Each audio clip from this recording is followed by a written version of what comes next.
Good morning and welcome to the Boston University Institute for Sustainable Energy webinar on social equity in city climate action and sustainability planning. My name is Jackie Ashmore. I'm the Executive Director of the Institute for Sustainable Energy, and I'll be the moderator for today's session. This is the first of 3 webinars the ISE will host this fall, and the Energy for the Future webinar series is co-sponsored by the Northeast Clean Energy Council. Today's webinar is also co-sponsored by BU's Initiative on Cities. Please be aware that today's webinar is being recorded. Today we'll examine the intersection of 3 topics: social equity, climate action, and public health in the context of our cities. The last 6 months have brought a constant barrage of devastating news. In the US, more than 200,000 people have now witnessed the murders of George Floyd, Breonna Taylor, and too many other Black people. California and Oregon are experiencing unprecedented violence. Us urgently to create an equitable, healthy, prosperous, and climate resilient. The COVID-19 pandemic and climate change both disproportionately impact socially vulnerable kids. Both can have highly disruptive effects on people's health and on the economy, and both require a science-based response. It's obvious that we must respond urgently to the COVID-19 pandemic, yet the need for climate action, mitigation, adaptation, and resilience building is also as urgent as ever. Our response to the pandemic and our action on climate must start with an acknowledgement of systemic racism and its profound impacts, and must address deep-rooted injustices. Today, in this webinar, we ask what actions can cities take that address climate change equitably and also support public health and economic recovery as we look to recover from the COVID-19 pandemic. We have 5 exceptional panelists today here to discuss these topics. I'm going to introduce them briefly, and then we'll hear opening thoughts from each of them. Next, I'll present some questions to the panel, and finally we'll transition into presenting questions from the audience. And you're welcome to post your questions in the Q&A window at any time. So moving to introductions, Cutler Cleveland is Professor of Earth and Environment and Associate Director of the Boston University Institute for Sustainable Energy. He led on a paper, Climate of Crisis, How Cities Can Use Climate Action to Close the Equity Gap, Drive Economic Recovery, and Improve Public Health, that we released 2 days ago. John Levy is a professor and chair of the Department of Environmental Health at Boston University School of Public Health. And his research centers on urban environmental exposure and health risk modeling. Shalanda Baker is a professor of law, public policy, and urban affairs at Northeastern University. And her work is focused on environmental and renewable energy law. In January 2021, her book, Revolutionary Power, An Activist's Guide to the Energy Transition, will be released. Leah Bamberger is Director of Sustainability for the City of Providence and worked to release the Climate Justice Plan in 2019. And we also have Monique Rosas, and she is co-coordinator of the Providence Race and Environmental Justice Community. I'm so thrilled that we have both academics and people who are practitioners and deeply involved in communities to discuss the opportunities in this space. And I'll first hand off to Cutler for his opening remarks. Thank you, Jackie. Let me share my screen here.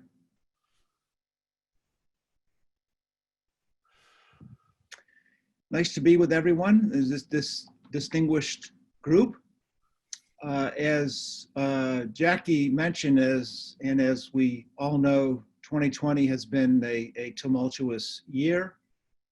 The COVID pandemic has ravaged many communities. We've had historic unemployment and economic contraction. Cities with public transit systems have seen ridership collapse. Social unrest that Jackie mentioned related to the Black Lives Matter movement and other inequities. Yet another year of record climate fires in the western part of the country. But also, interestingly, as we talk about in our report, some good things that we've seen in cities that we'd like to hang on to and expand, such as the appreciation for safe and slow streets active transport, and open space. As Jackie mentioned, we released a report yesterday which had a very specific audience, and that is climate officials in cities who are trying to maintain momentum on climate action, both resiliency and adaptation, in the face of this tumult. And I'm going to provide a high-level summary of some of the key results of that report. You can find details of the report and the report itself at the ISC website. So how should we or can we go about thinking about the connection between the pandemic and climate change? Well, the first point is that there are a lot of commonalities between the two. They both are invisible, frightening, deadly, and exacerbated by global interconnections of people, information, goods, pollution, and environmental degradation. They are both threat multipliers. They worsen other economic, environmental, and social ills. Inaction today will worsen environmental and health conditions in the future. They both entail large economic costs, and climate change costs accumulate rapidly over time. They both obviously have large health impacts, both physical and mental, and both cause disproportionate negative impacts on some combination of people of color, low income, households with children, the elderly, and people with low English proficiency. So we lead with equity in our report for a variety of reasons. Most important of which at a high level is because no city, country, or nation can be sustainable without equitable life opportunities.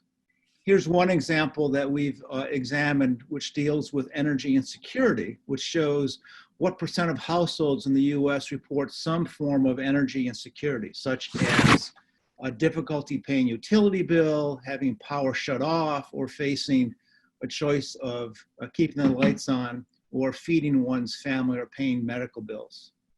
So starting at the top, if you're very poor, if you're in a household with children, if you're in an old house, if you rent, or if you're a person of color, you are far more likely to experience energy insecurity.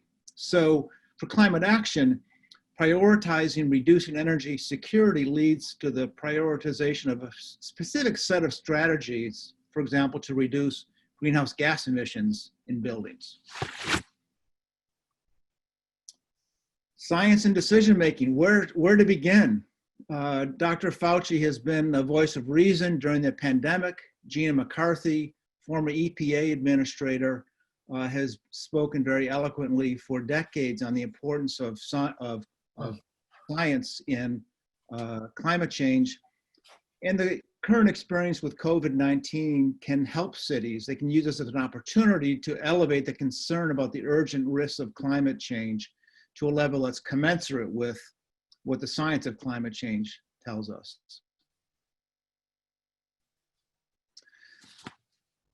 A single action that any city official makes ripples through every domain of city life. Some consequences are intended, others are unintended, and oftentimes the unintended consequences are negative and fall on socially vulnerable populations. So here's an example of how to think across silos. Take energy efficiency in buildings. Improved energy efficiency, as John has pointed out in a lot of his research, improves indoor air quality and also improves thermal comfort. That improves health outcomes for people in the household, which in turn reduces your risk of infection to something such as the coronavirus. But there are also other benefits. A more energy efficient building lowers the utility bills for people living in the house, which improves food security, which also improves health outcomes and thus risk during the pandemic. Energy efficient buildings also lead to reduced emissions of greenhouse gases and other pollutants, which also improve health. So there are all these interconnections that have direct and indirect effects. The emissions of greenhouse gases also help you achieve other citywide goals, such as carbon neutrality. And you can extend this to other actions, such as green space. More green space means more physical exercise, which improves health outcomes, which again improves overall public health security.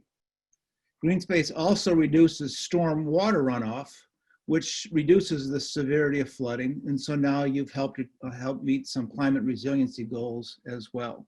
So this way of thinking requires new modes of communication and budgeting across traditional silos in City Hall.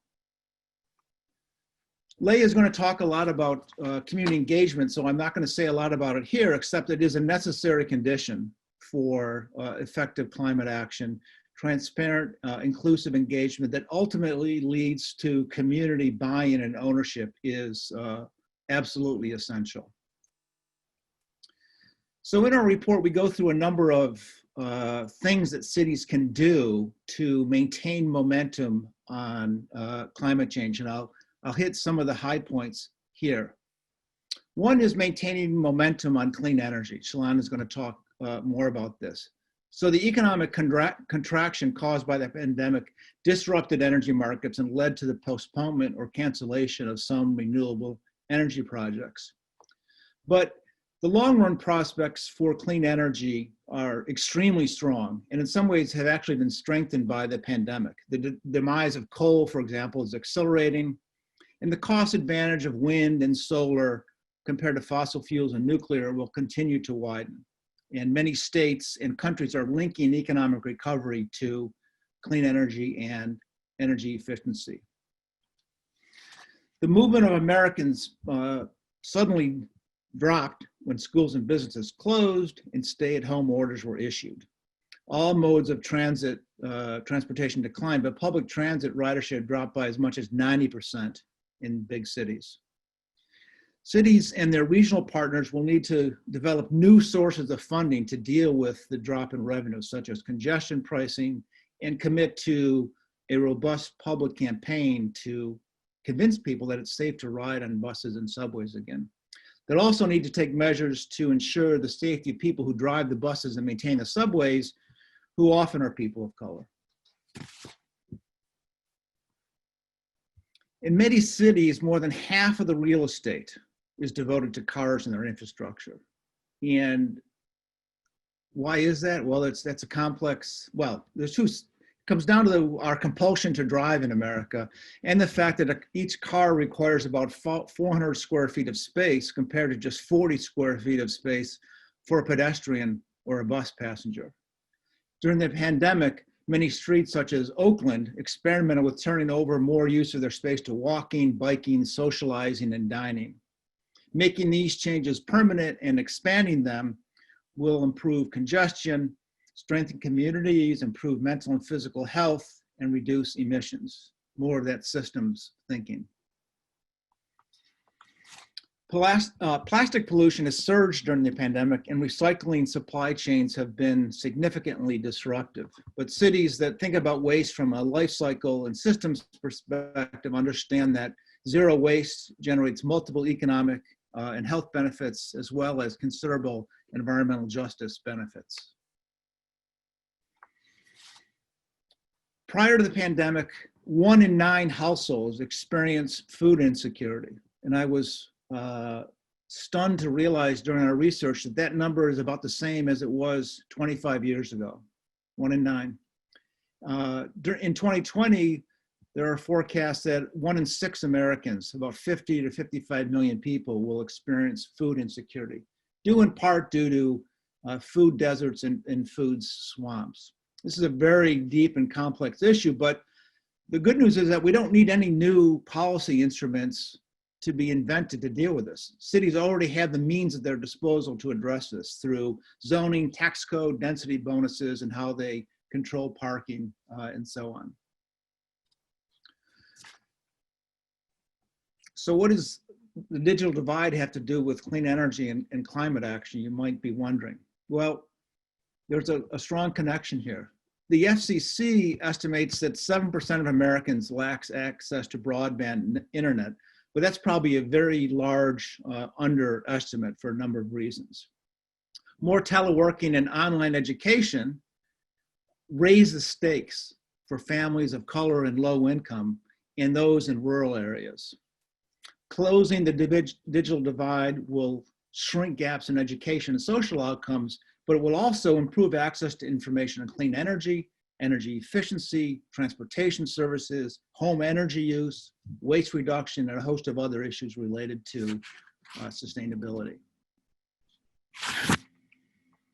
It's quite likely that there will be a permanent expansion of telework. That will, its effects on climate change, as we discussed in a separate piece, are actually highly complex and unknown. It will reduce fuel use by private vehicles in commuting and electricity in office buildings, but it will increase energy use in home and in more local trips. So this is going to affect how cities actually do their greenhouse gas inventories and look at this aspect of carbon neutrality. In a conversation, in a article published in The Conversation this summer, Jackie and I and some of our colleagues described how the work at home benefit is tied to certain occupations in certain sectors of the economy that have high incomes and people with college degrees. These jobs have low representation of people of color. So more equitable access to workplace benefits such as telework requires a turnaround in historical biases in housing, hiring, education, and healthcare that created the current composition of our workforce. So that's a high-level view at our report. As I mentioned, you can access it at the ISC website. And with that, I will now turn things over to, who am I turning things over to, Jackie? So we go now to John. Thank you for those overview remarks, Cutler. That was tremendous. Next, John will talk to us about the public health angle and the tie to environmental and energy justice. And before I hand off to John, I just want to remind folks in the audience, the best place for you to put your questions is in the Q&A box. We will also work to pull questions from the chat box, but it'd be much easier to manage from the Q&A box. Thank you all. Over to you, John. Great, thanks so much, Jackie, and thanks everyone for being here. And I think Cutler set the context quite nicely. I'll try to be brief and really want to talk a little bit about the intersections between climate change, COVID-19, air pollution, and environmental justice. And so that's a weighty and complex set of topics. Just to jump to the punchline, this all ties back to structural racism, which has profoundly influenced a number of different things, including housing and the built environment. If you go back to historical redlining and other practices, there's a lot of sequelae of that play into all these different dimensions.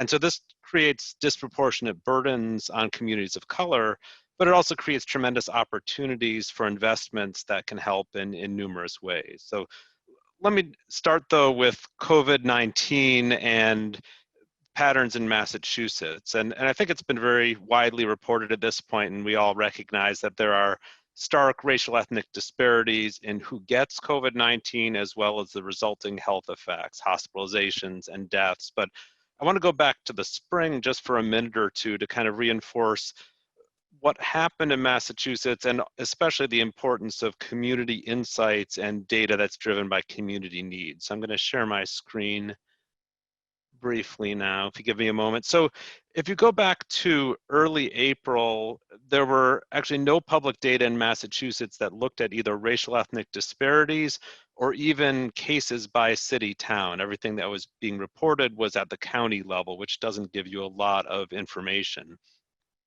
And so there were concerned residents, though, of multiple communities, including but not limited to Chelsea, who are starting to notice very high disease burdens in kind of the late weeks of March and the early weeks of April.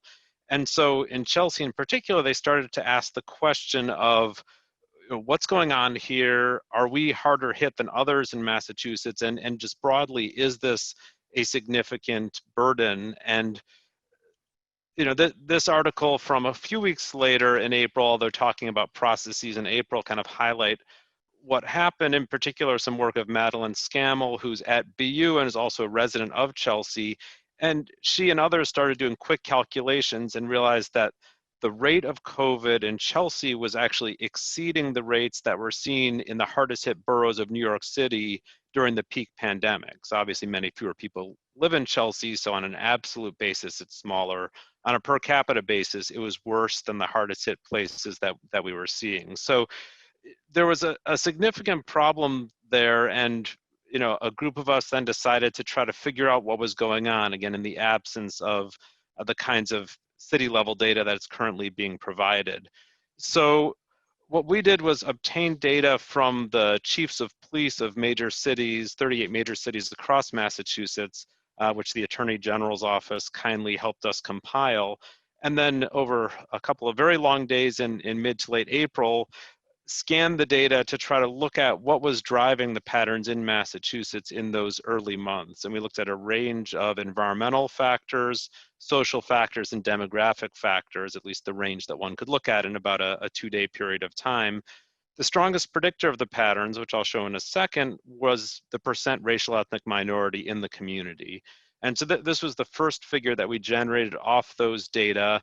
And this is looking at case rates, though you can see analogous things for hospitalizations and deaths, looking over time from the early days of the pandemic in March into, in this case, April 22nd.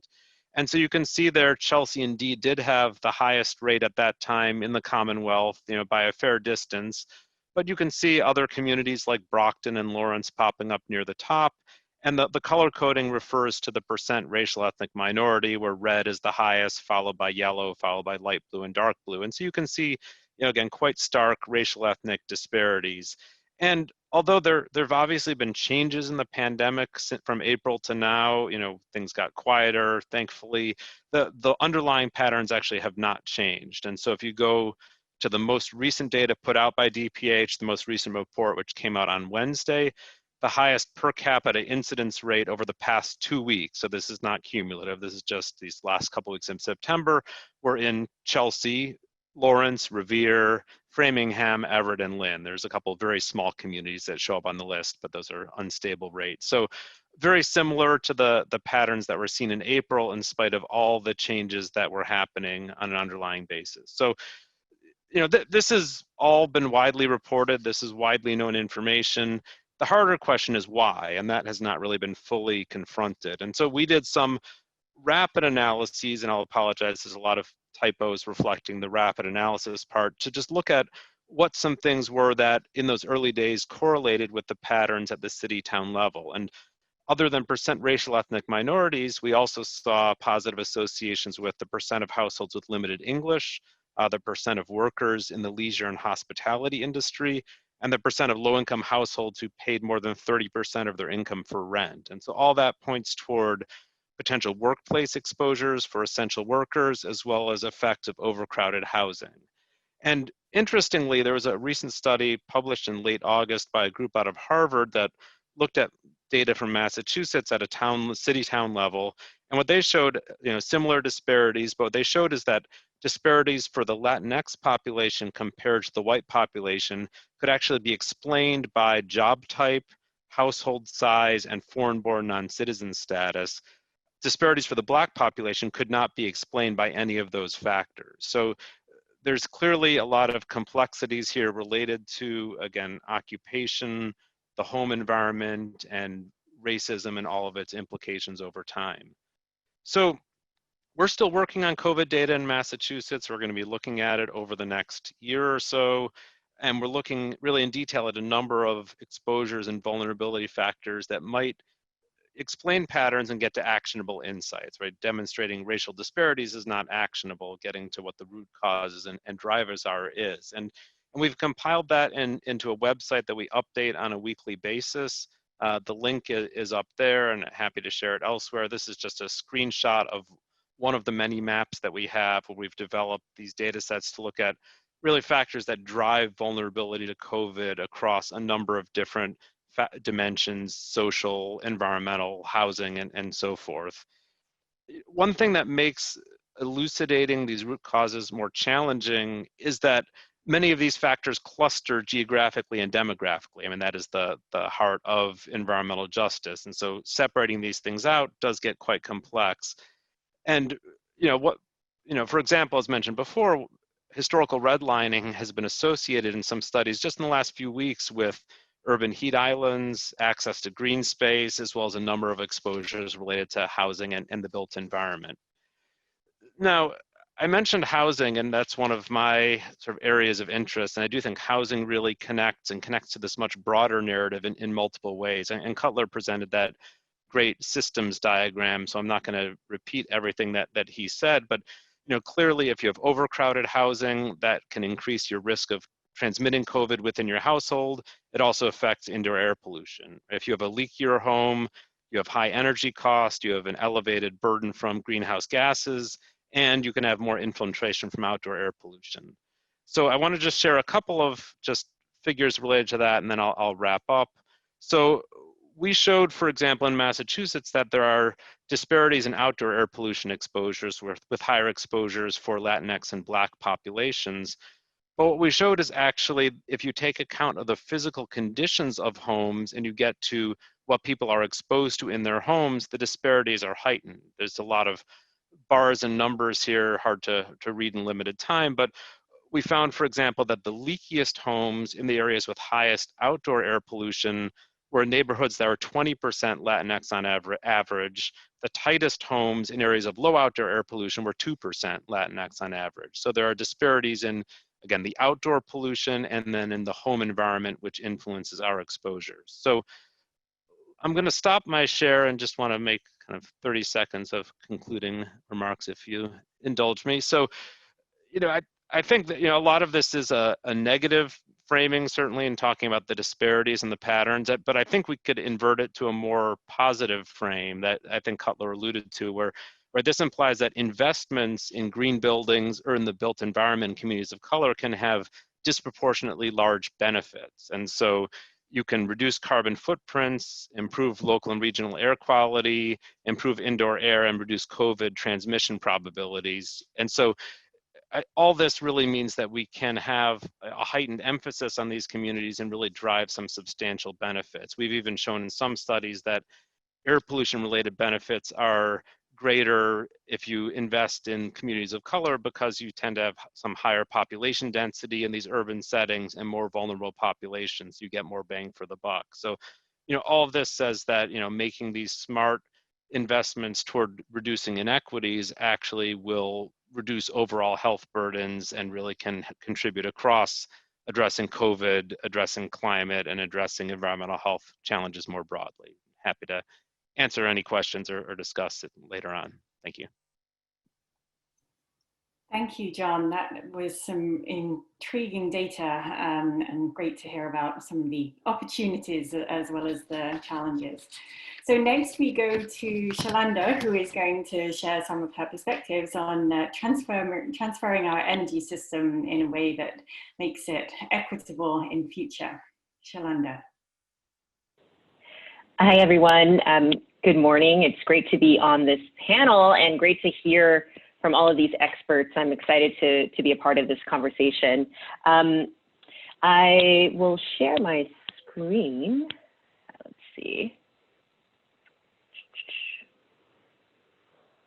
There we go.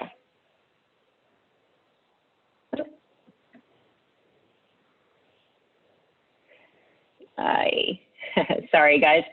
Let's just try to get into the proper mode. Okay. Great. Uh-oh. Doesn't look like I'm in. Okay. Okay, great. Here we are. I'm sorry. Jackie, can you hear me okay? We can hear you. We can't see your slides. Oh, no. Every now and then with Zoom, we get these issues. Let me try again. And I hope this isn't cutting into my time. Oh, just kidding. Okay, now can you see my screen? Absolutely. Okay, excellent. Good morning, everyone. It's great to be on this panel. I'm excited to be in this conversation, and I think there was such a great overview provided by Cutler and John regarding structural racism, which is really what we're here to talk about. I've been really interested in connecting the dots among race and that structural racism piece COVID-19, as we've sort of seen the unfolding over the last 6 months, and energy justice, right? And I think there's a role for energy policy within this broader reckoning that we are experiencing concerning race and the pandemic. So quickly, I also just want to let you all know that I am the co-founder and co-director of the Initiative for Energy Justice, which is a research organization committed to providing equity-centered energy policy research, energy policy solutions to both policymakers as well as frontline communities that are on the front lines of climate and environmental justice. And this summer, our team has been engaged in kind of investigating and exploring all of the connections that I just mentioned in the lead-in slide. Today, I'm going to blast through a good handful of slides, but again, some of the topics have already been touched upon by Cutler as well as John. I want to talk a little bit about this moment. I also want to connect COVID-19 to the broader issues of environmental justice, which have been on the table since the 90s and the 80s, actually. I also want to talk about COVID-19 and energy access, which, again, Cutler talked about a little bit. And then finally, I want to provide sort of an opening for energy policy to be used as a mechanism to dismantle some of the structural racism that we see embedded within the existing system. So what is this moment? I actually have heard this, and I agree that this moment is a reckoning, right? It's a reckoning with the things that we have sort of taken for granted and come to see as an ordinary and natural part of our lives. And that is the precarity that many folks live with on a day-to-day basis, the racial violence that they experience as a result of police violence in the criminal justice system. But I also see this moment as a reckoning with our deeper systems, right? The systems that Cutler mentioned, but also because I'm an energy scholar, it's also a reckoning with our energy system and the structural racism that is embedded within it. So again, we sort of hit a lot of these topics, so to give me an opportunity to kind of go through them a little bit more quickly. Early on in the pandemic, way back in April, we saw that that the pandemic was going to disproportionately impact communities of color. And this is a slide that specifically refers to impacts on Black populations early on. Again, this is in April. And you can just see the stark disparities in terms of the overall share of a city's population or state's population compared to the actual deaths that impact that community. And Louisiana, 32% of the folks there are Black, but 70% of the deaths attributed to COVID-19 were among the Black population. That pattern is repeated in Illinois, Michigan, North Carolina, and then Chicago. So we began to see early on that this pandemic would not have equal impacts. Just a couple months ago, right during the 4th of July weekend, which is about 1 million years ago, we saw the New York Times issue a study that they were able to do only after suing the CDC, by the way. But this study showed that Latinx and African American residents have been 3 times as likely to become infected by COVID-19 or by the coronavirus, and Black and Latinx people have been nearly twice as likely to die from the virus as white people. And as Jonathan was saying, there are a lot of reasons for this disproportionate exposure rate and death rate. And I think we're all going to be looking into this over the next several years. John was a little bit more ambitious or a little bit more optimistic about being able to get to the data, but I think we're going to be asking questions about this for a while. We also saw early on a study that was released by the Harvard Chan School of Public Health that began to illustrate the link between environmental justice and COVID-19. And this study in May shows that just a small exposure to particulate matter actually increases is associated with an increase in the COVID-19 death rate.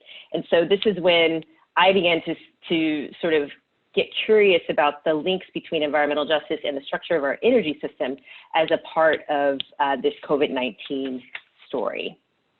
And so again, many scholars have committed their careers to sort of understanding how much exposure to pollution communities have across racial groups. And it's no surprise, I think, to anyone on this panel, and maybe many of you in the audience, that Black and Latinx folks are exposed to a significant amount more pollution than they produce, and the exact opposite is true for white Americans.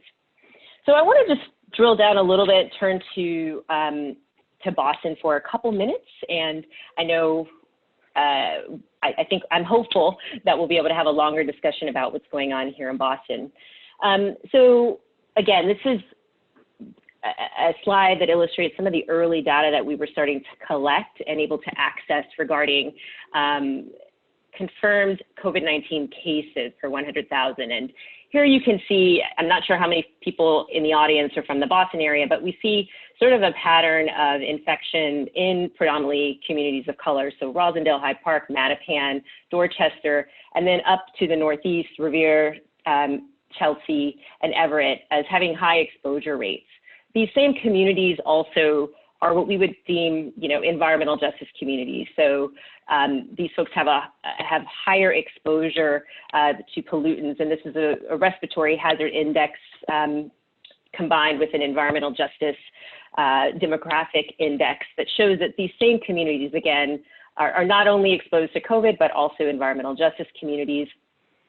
Put side by side is sort of a mirror image. I've talked to other folks in other cities, major cities around the country, and they're sort of seeing similar patterns in terms of environmental justice communities also being impacted by COVID-19, and that's significant given that exposure to air pollution actually increases the risk of death from the disease. So for many people that are in these communities, the link between a knee on the neck of a Black person it's quite tight when you think about environmental justice and environmental harm. They can't breathe, and they haven't been able to breathe for decades.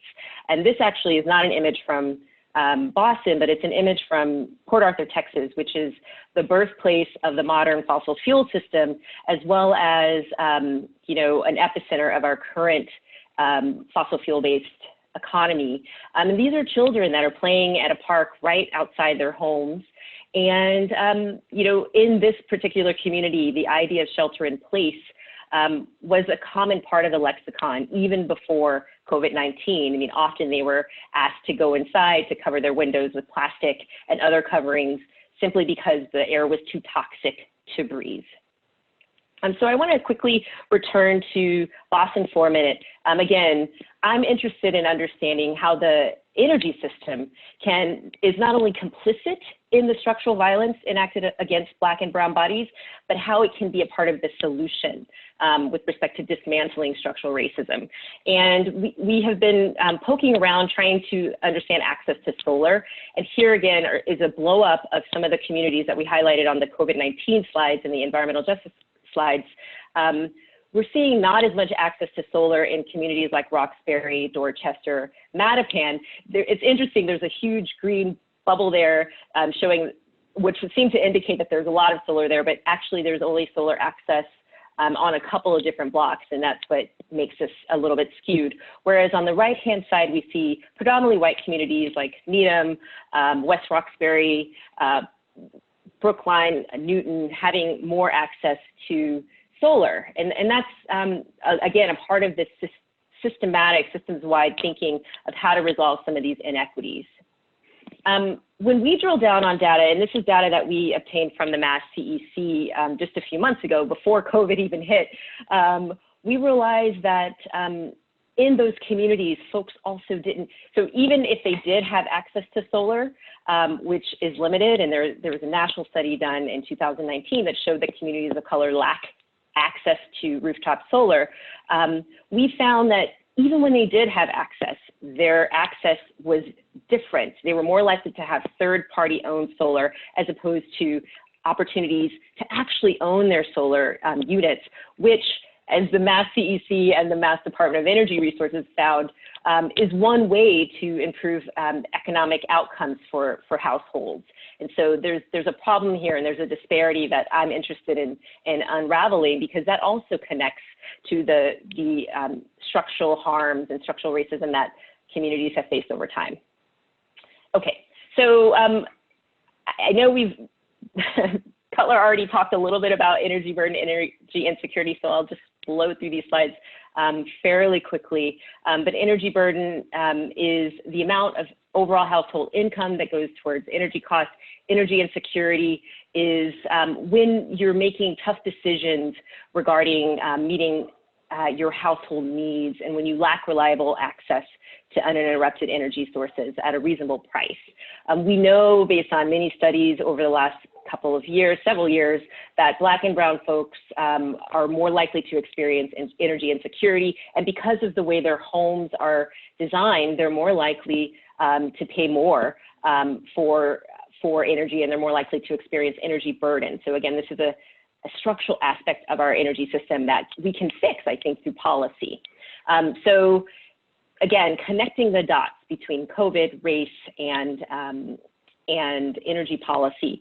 Environmental burdens, we know, are disproportionately borne by BIPOC communities, Black, Indigenous, people of color communities. The economic burdens of our energy system are also borne by these communities, and the benefits of the clean energy transition are not equitably shared. I think we can fix this through energy policy by recognizing prior harms, including the voices of frontline communities in energy policy making, and I think Leah is going to talk a little bit about that. Adopting solar policies and incentives that actually center Black, Indigenous, people of color communities and disadvantaged communities, and target them for ownership opportunities of solar resources. And then we need to recognize energy burden for disadvantaged communities and reduce that as well. And so essentially those policy recommendations amount to a call to stop killing us, which again is no different from the structural systematic harm that communities of color face at the hands of our criminal justice system. I've written a book. Here's a plug for it. I go into some of these themes. It's Revolutionary Power, an Activist Guide to the Energy Transition, that will be out in January. And I will stop there. And I hope I didn't go too far over my allotted time. Thank you. Thank you, Shalanda. That was a really compelling presentation of various issues and how they connect together. So we now move to Leah Bamberger, who has the challenging task of actually doing this work on the ground and making it real. So Leah, over to you. We're looking forward to hearing from you. Great, thank you. All right, everyone can hear me, I hope. And trying to share my screen here. We can see your slides. You could maybe just... Awesome, thank you. All right, so I was like vigorously taking notes from that last talk, so I feel a little behind. That was really some great information. And all of the panelists, I think, really set this up well to talk about how do you do this work. And I think building right off of Shalanda's last points about the steps, recognizing harm, increasing voices, and all of that leading up to doing this work to address these energy and climate inequalities is so spot on. And that's what we've been working on in Providence with our partners, the Racial Environmental Justice Committee, for almost the past 5 years. So I just want to start by emphasizing this work takes a lot of time. It starts with acknowledging and confronting systemic racism. This, we did not go through a 2-year planning process for a climate justice plan. We started 5 years ago talking about race, doing undoing racism trainings with government officials and community members. And we didn't start talking about really carbon emissions or climate change until years into the process. So with that, just a little bit of context setting here.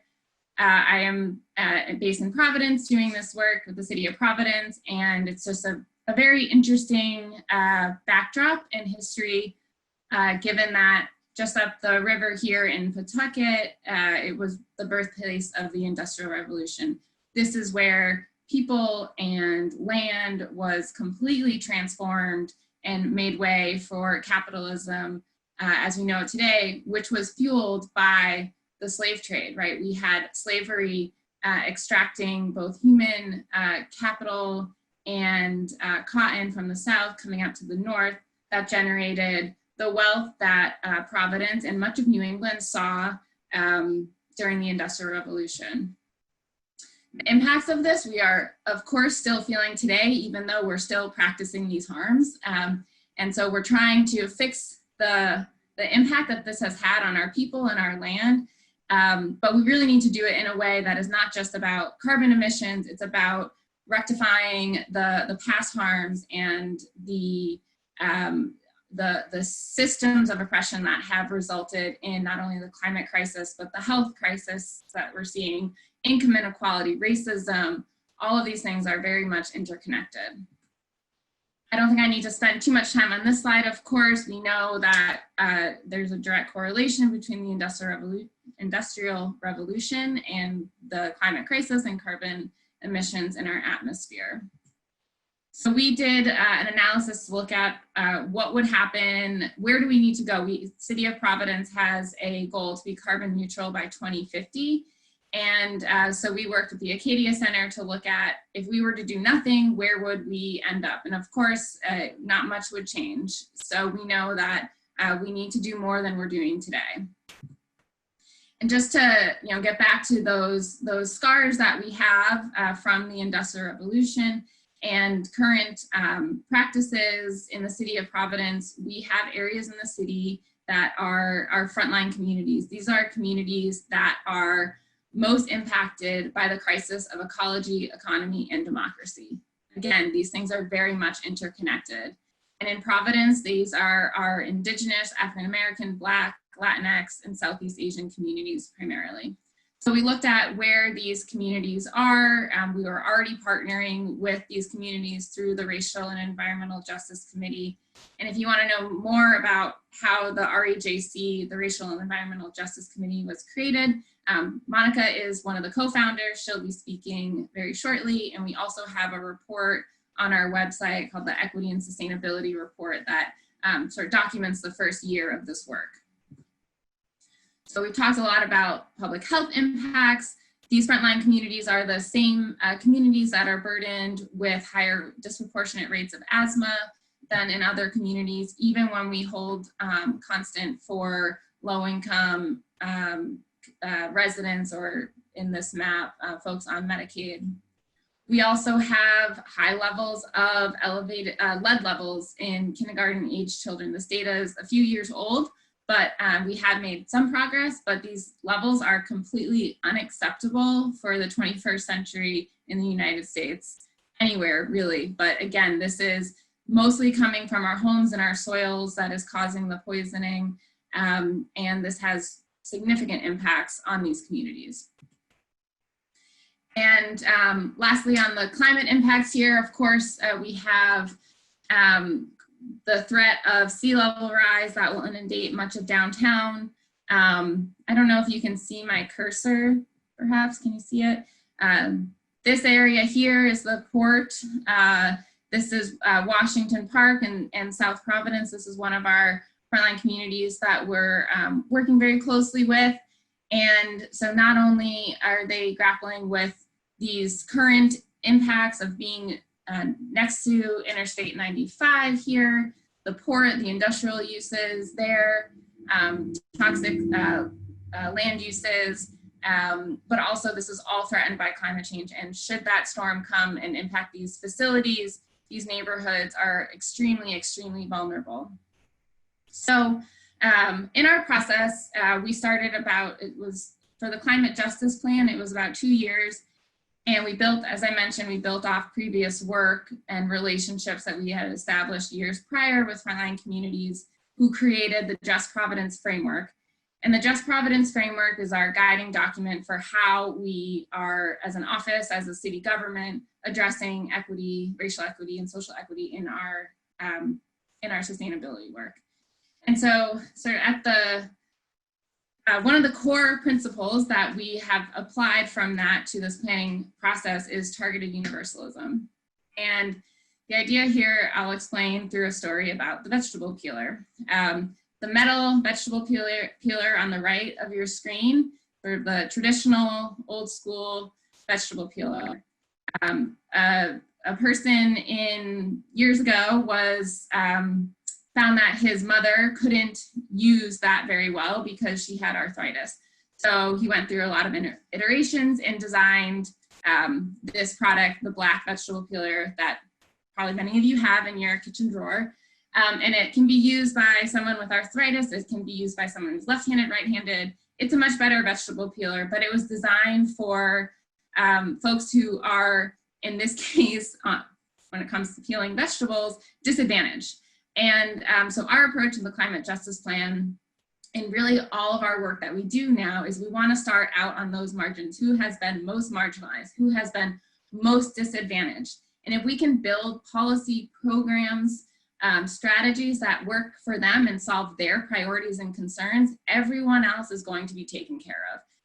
That is, it sounds very simple and straightforward, but oftentimes when we design programs and policies, we think of it as we need to capture the most people. We need to hit the masses, and we need to get participation numbers. We need to scale, and we go for that low-hanging fruit, or the what's left of the middle class.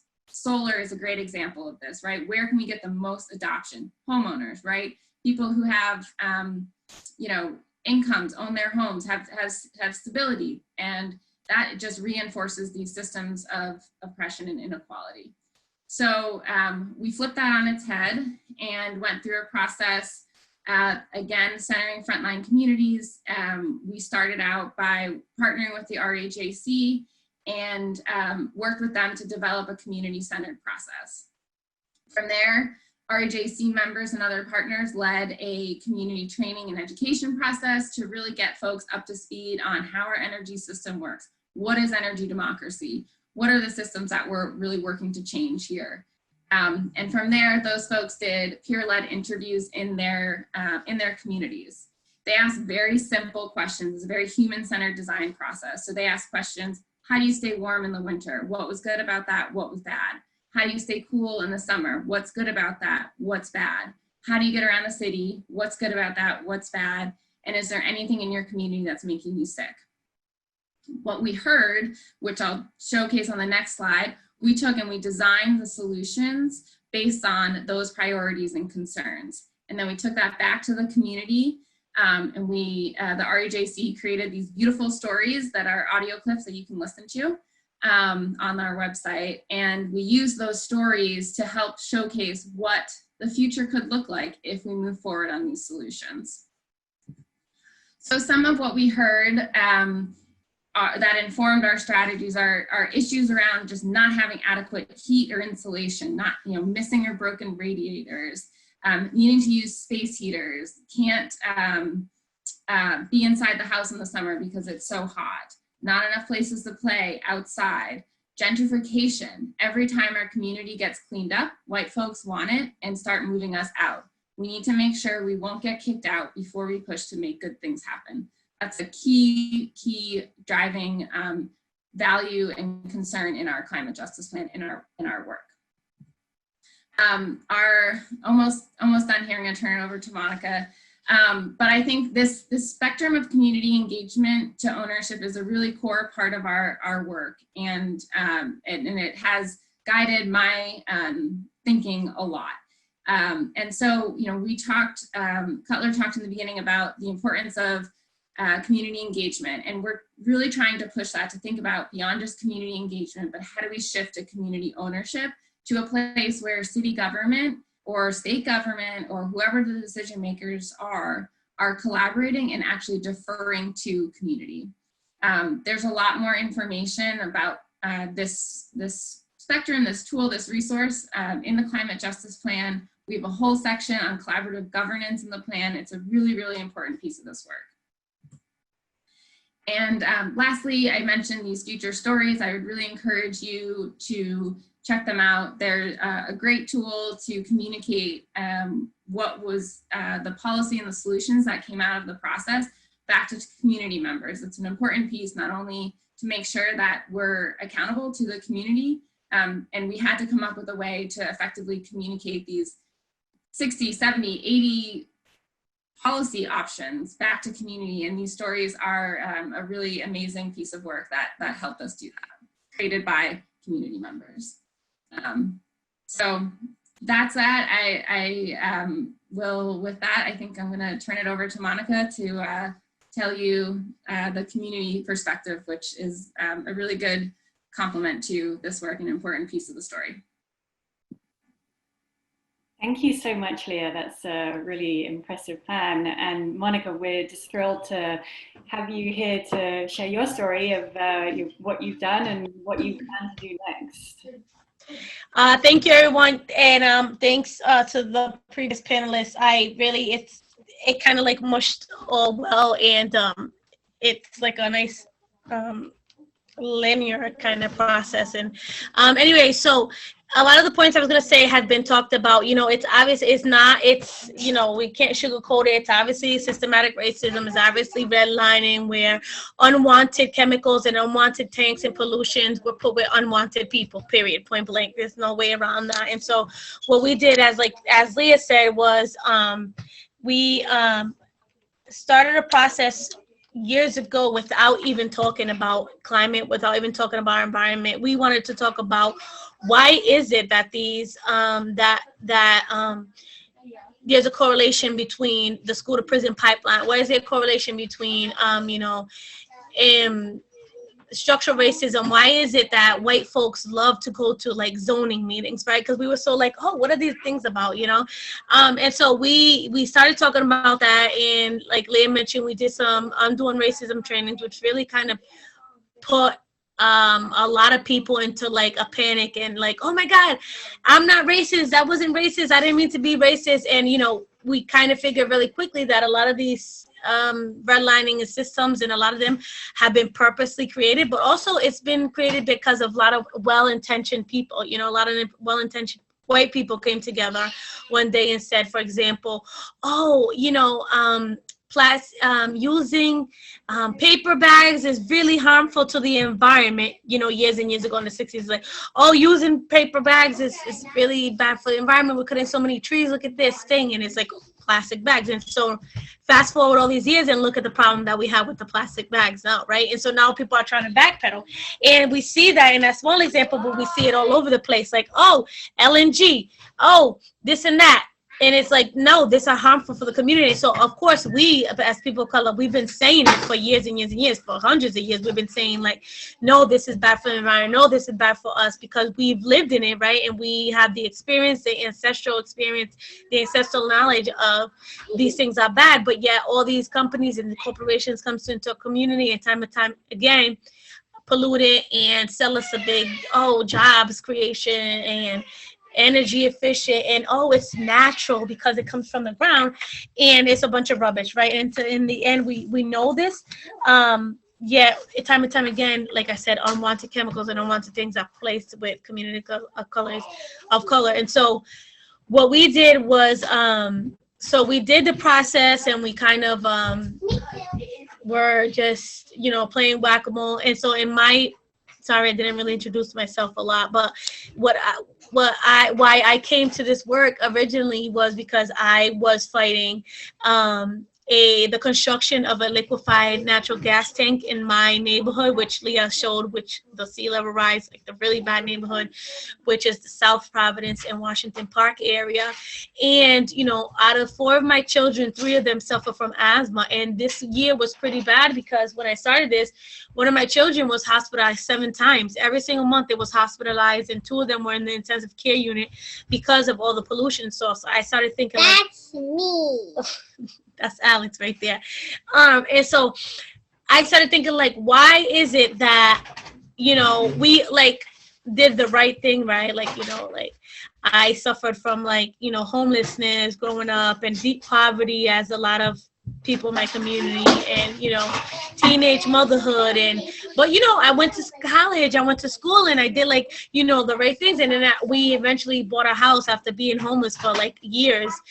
And it's damn, I want to plant vegetables, and I want to have my kids in a healthy place, and then come to find out, nope, it was a lie. It was a farce. It's I can't even plant vegetables in my garden. I can't even breathe the air because of this environmental pollution and years of industrial pollution. So anyways, I started looking and started researching, and I started getting connected to all these people. And so come to find out, we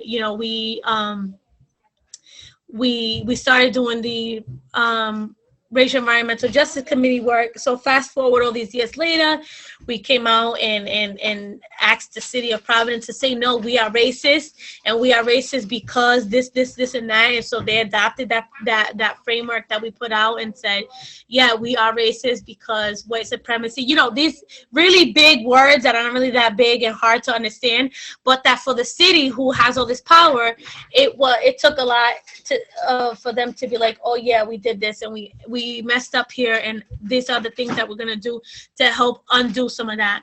And so fast forward, now we're doing the green justice zones, and it's a model that comes out of California, and it looks really different in each zone.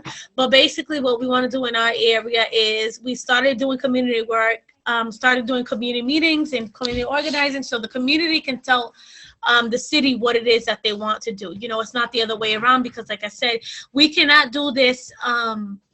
It's the well-intentioned people come off, and like Leah said, the low-hanging fruit. But we want everybody to be involved, and so we started doing surveys for example, the city of Providence allocated us $1 million for the capital improvement funds. And what we wanted to learn from everybody. So, me and my son, we went out, and one of our other community members, we went out and we put a table out in front of the liquor store. It's the liquor store and the laundromat and the library, all right there in one little area. So we sat our table out there and handed $5 to everybody that was signed, that will fill out our survey. Deep conversations with people and really understanding why these things are going around, and also the input from people, because we want to know from everybody. We don't want to just learn from the middle class. We don't want to just learn from a few Black and brown folks who understand some of these things. We want to know from everybody. And so we sat out there on a Saturday, got the table out, and we got a bunch of surveys, and we brought it back to the committee. And so we said, yeah, this is what the community wants, and we want X, Y, and Z. And it's using that model that Leah outlined, with the deep democracy, and also with that you can't use us, we can't just be in the at the end of things when you want to do the surveys and when you want things to look cute. We have to be at the beginning. We have to be planning a service. We have to be at these meetings. We have to be with the mayor. We have to be with the thing. All of us, scruffy looking, crazy looking, however we are, all of us, black, brown, indigenous people, all of us, the people that were coming out the liquor store, the people that are homeless, all of us have to be at all the meetings. You can't just pick us when you want and at the end of it say, oh, look at this thing we did. Look at this nice brown person. Look at this Black person. You can't. That's not how it works. And so it's a long and grueling process, but in order to get shit done, if I may say, this is what it takes. And it takes years, and it takes meetings, and it takes us going back and forth on why we want to put white supremacy in a document. And that was and folks were like, oh, I don't know, folks, Leah, and people that work in the cities oh, I don't know, because white supremacy. And the messed up part about it is that, yeah, we put white supremacy, but we took out Black power or Black empowerment. And so they would take white supremacy over the word Black power. And so we went on and on about this for half a day. A whole 6 hours we spent talk about why and back and forth. And so, I'm just reading the comments. And yeah, a lot of times Leah got the short end of the stick, and I mean, it is what it is, and that's why. And she kept pushing, and I'm not here to praise Leah or anything, or to praise whiteness. because that was her job to do that. But she understood that that was her job to do that. And she was willing to go in a room full of us to tell her, like, no, you're doing this wrong. And this is how you should do it. And so that's what it's going to take. And it's going to take, I know, one more minute. Anyways, I talk a lot and I talk fast and I talk all over the place, but I hope you got something out of the message that I'm trying to say, that, you know, this work cannot be done without us. And, it just can't, because, you know, we were not in the conversations beforehand, and look at all the trouble we're in now. And so in order for us to keep moving forward, we have to be in the conversation. And if you guys dare so do it without us, then what you guys come up with is not going to be anything good. And it's going to be shit, and it's going to look like it's going to be good, but it's not really going to be good in the end. And that's it. I don't know who I got to pass it to, so Jackie, help me out. Monica, thank you so much. That was just so insightful around what really has to be done and how we all play a role in it. Thank you. So we're going to transition over to questions now, and thanks to those of you who have already popped questions into the Q&A box. We will definitely get to those and to new questions that you may add in. So let's start here. We heard in various ways how both housing and the living environment that people are exposed to are key determinants for their health.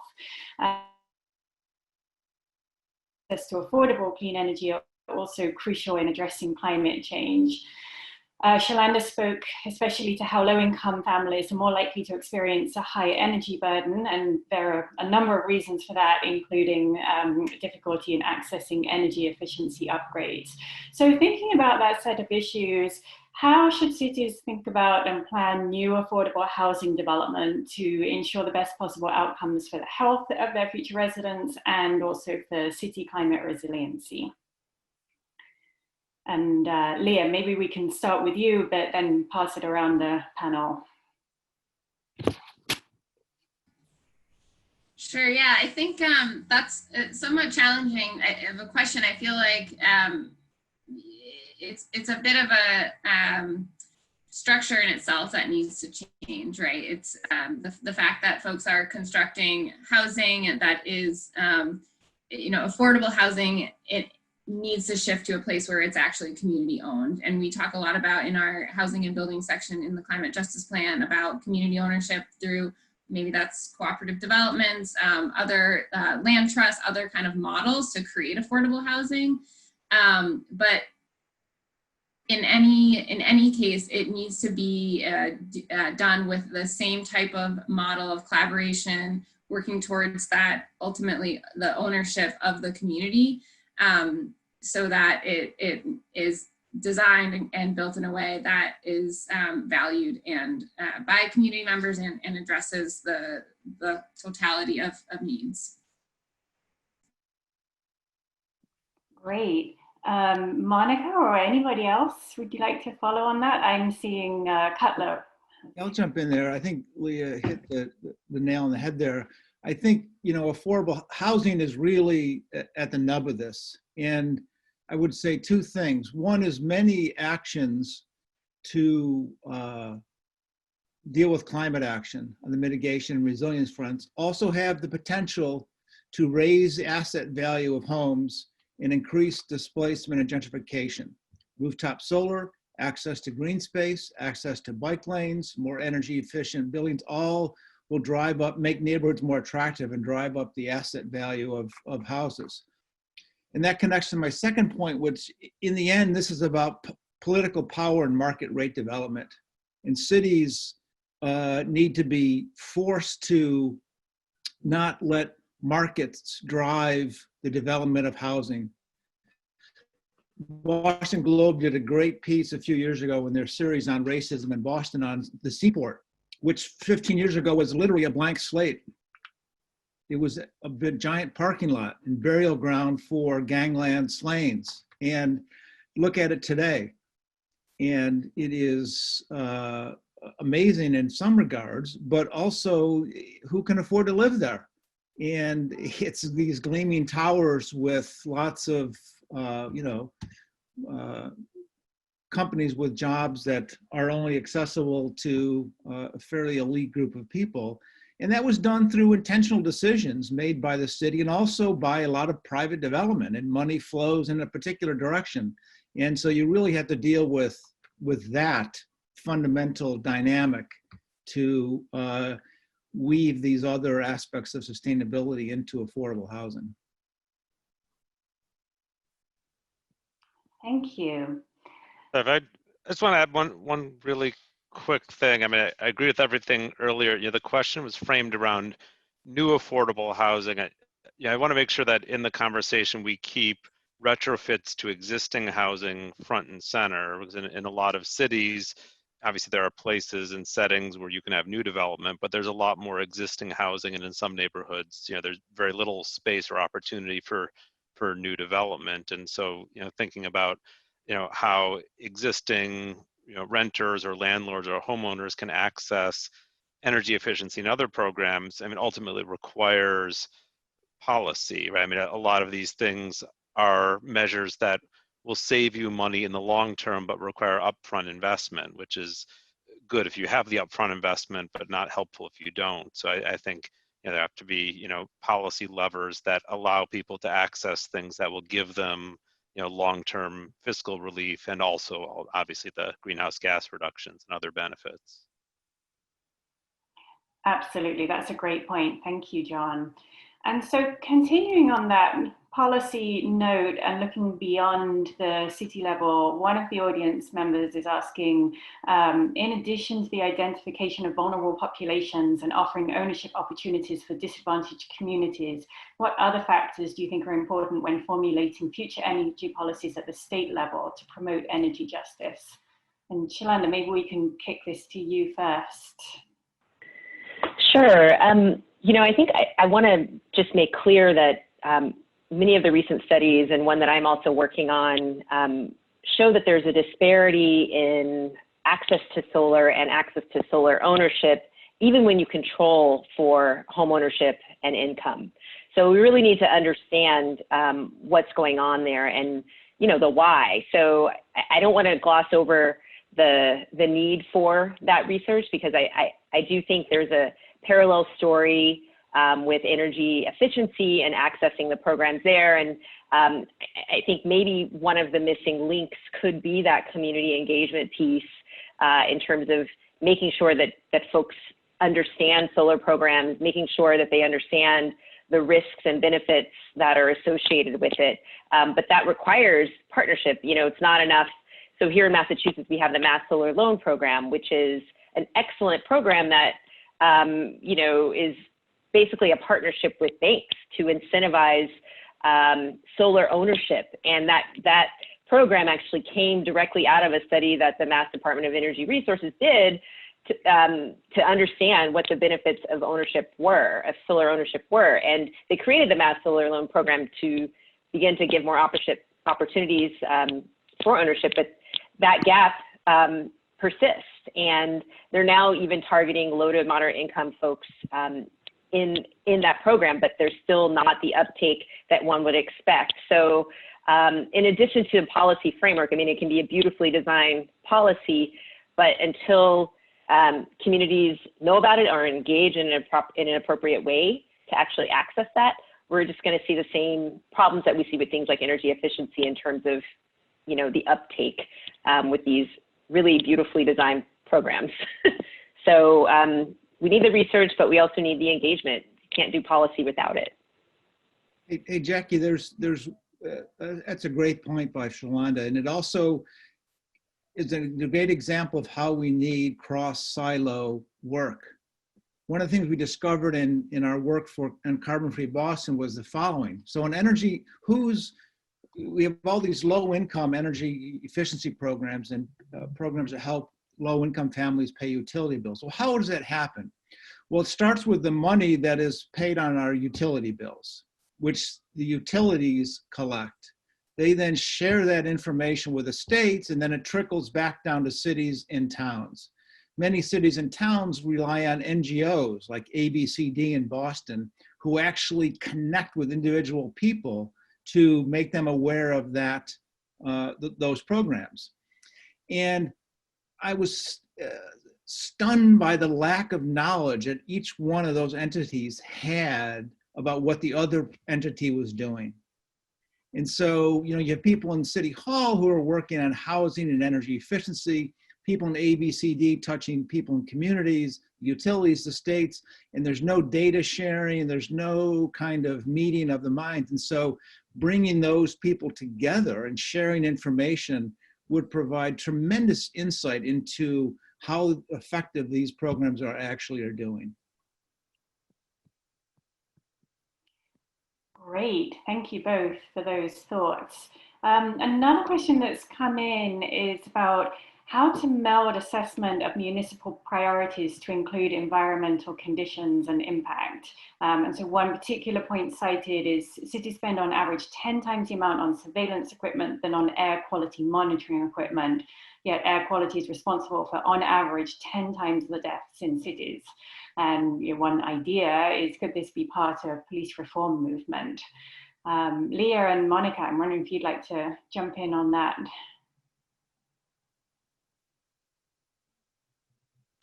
Can you repeat the question? Sorry, I was opening a can of tuna fish. That's fine. What are thoughts on how to meld assessment of municipal priorities to include environmental conditions and impact? So the example is cities spend 10 times the amount on surveillance equipment relative to what they spend on air quality monitoring equipment, even though air quality is responsible for, on average, 10 times the deaths. I'm sorry, you was breaking up a little bit. I'm so sorry, I couldn't hear you. Oh, I'm sorry. Can you see in the panel the question from? Yeah, from which one? So it is the second one down. Mooner? Yeah. Azam? Yep. Yeah. Sorry, anybody want to answer it while I catch up? Sorry, I just couldn't hear. I can just start. I think it's a great question. It's something that I think cities across the country are grappling with right now as we talk about police reform and we talk about defunding the police and how we need to be taking a more holistic. You need to wait because I'm doing this. Go over there. And holistic approach to how we take care of our communities and what public safety really looks like and means. And Monica, do you want to? Girl, I'm yelling at these kids over here. I know y'all can hear me. It is what it is. I couldn't even read the question. Sorry, they just keep telling me they want tuna fish really bad. I know. No worries. Does anyone else want to chime in on this one? I do, actually. I mean, I think this is the time to sort of have everything on the table, right? And, I'm very interested in illuminating and revealing how the energy system and how our hundreds and hundreds of policy decisions have led to violence, right? And I think the field of energy justice is still relatively new, so there are many studies yet to be published.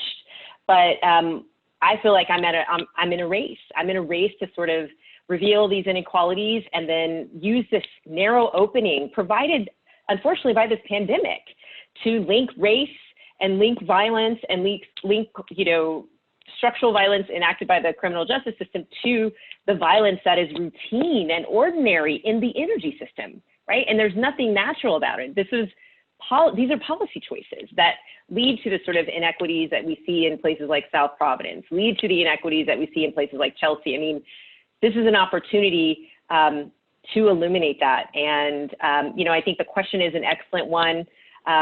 We continue to need data to sort of understand how all of these dots connect, but that's the direction we need to go in, right? And looking at priorities within a city and within a state, and sort of dismantling that. So there's a silver lining to this moment. I would add to that, Shalonda, that in addition to understanding, what the landscape looks like now, what is the city of the future based on clean energy going to look like? Because that's going to require a whole different set of infrastructure. So a carbon neutral city has no fossil fuel infrastructure in it.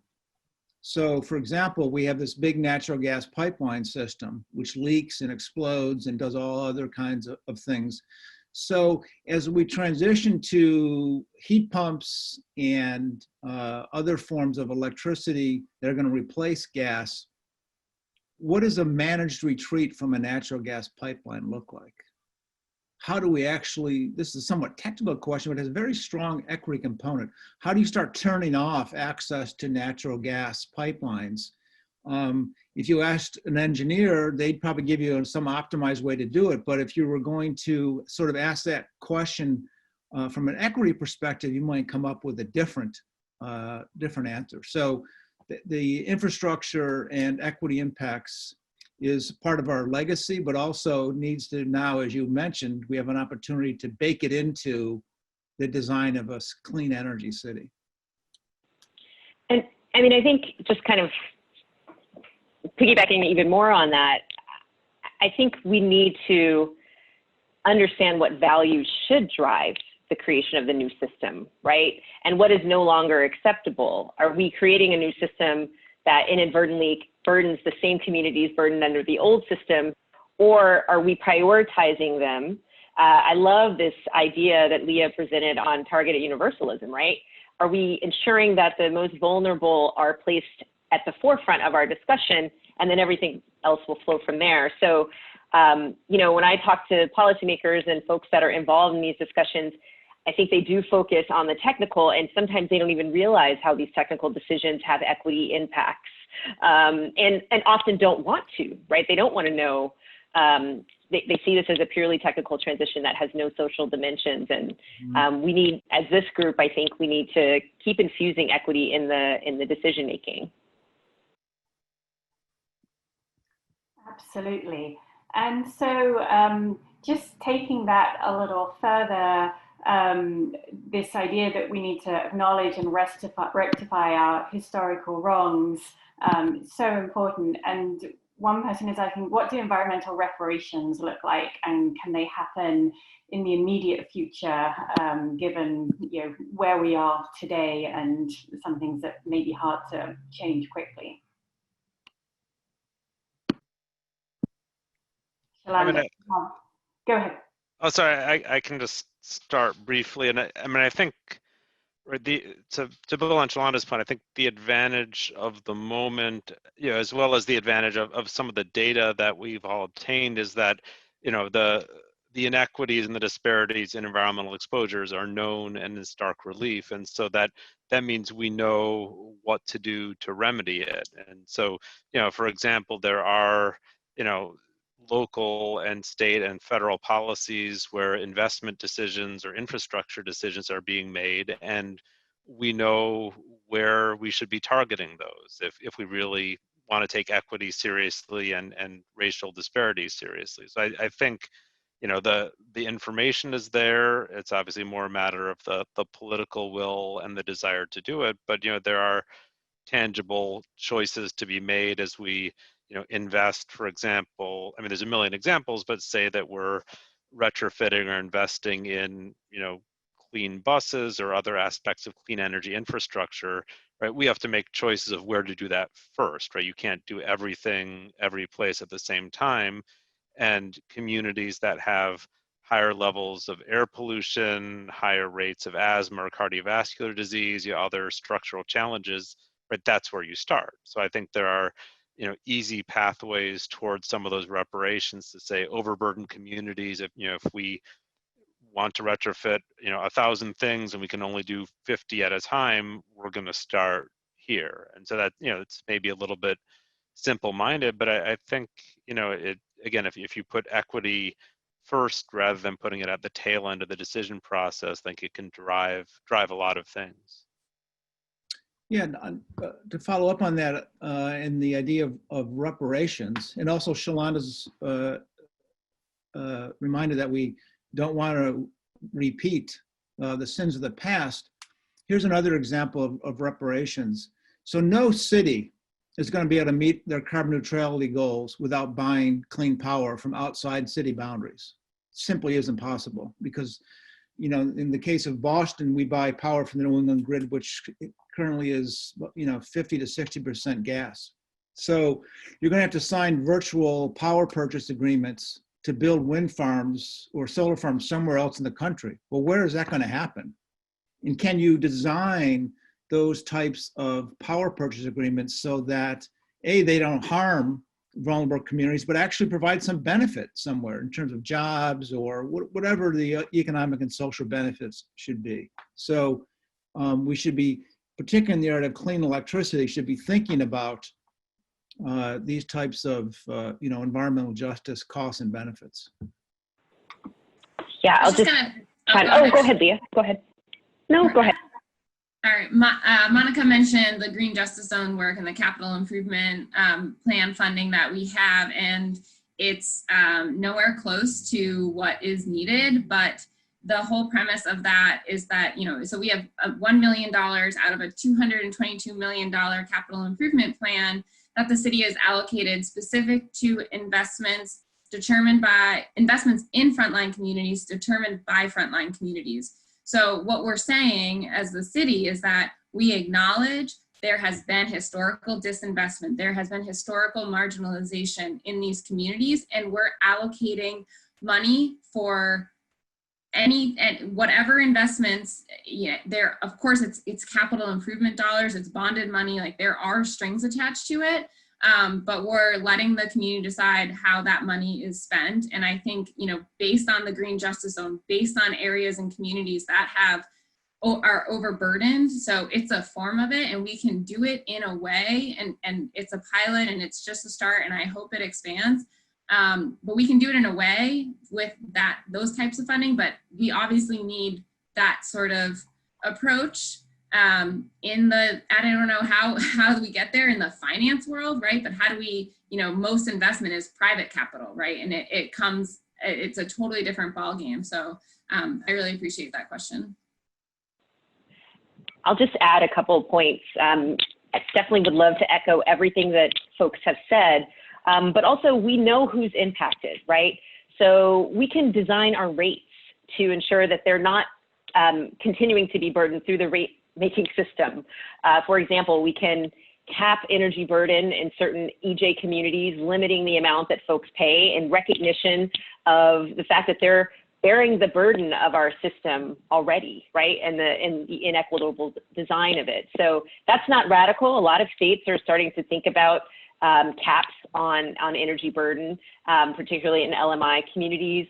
I think we can design our renewable energy transition to require any investor to include community equity, to include, certain types of equity in the financing structure. That's being done in South Africa, right? Like there are things that we know can at least be piloted, but we have now begun to identify burden groups, environmental justice communities, and we need to acknowledge them explicitly in these transition policies.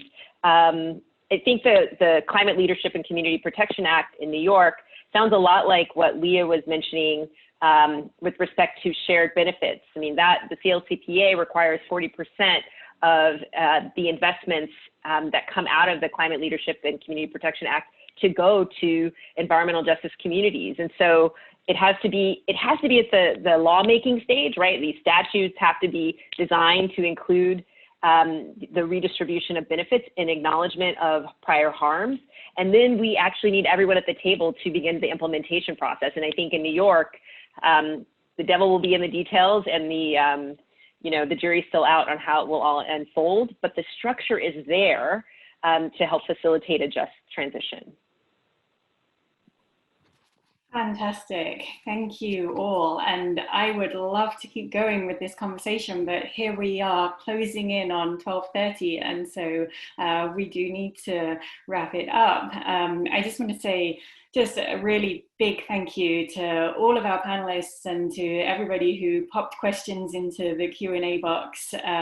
Thank you for your time and sharing your perspectives around this challenging intersection of equity, public health, and climate change. But it was great to hear us talk about, what are the opportunities for change that are at hand, and hopefully we will look back on this trying time as the moment that really drove us to think and act differently. Thank you to the BU Initiative on Cities for co-sponsoring this event. And if you're interested in reading the report Climate of Crisis that the ISE, the Initiative of Cities and Innovation Network for Communities released last week, we're popping a link for that into the chat window. That's also a report that's part of a series, and we'll additionally share the link to the report series in the chat window. So just a very quick mention that the next webinar in the Energy of the Future series is on October 23rd at 11 a.m. And that's going to focus on clean energy markets in the wake of COVID-19. And we're popping in a third link to the chat window if you want more information about that. So I'll just finally say thank you to the Northeast Clean Energy Council for co-sponsoring the series. And we really hope that you'll join us for our next webinar. You can also visit the ISE website, www.bu.edu/ISE, to sign up for our newsletter and get regular updates on our research and events. With that, thank you all. Thank you, panelists. And I hope everybody found this as engaging as I did. Have a great afternoon.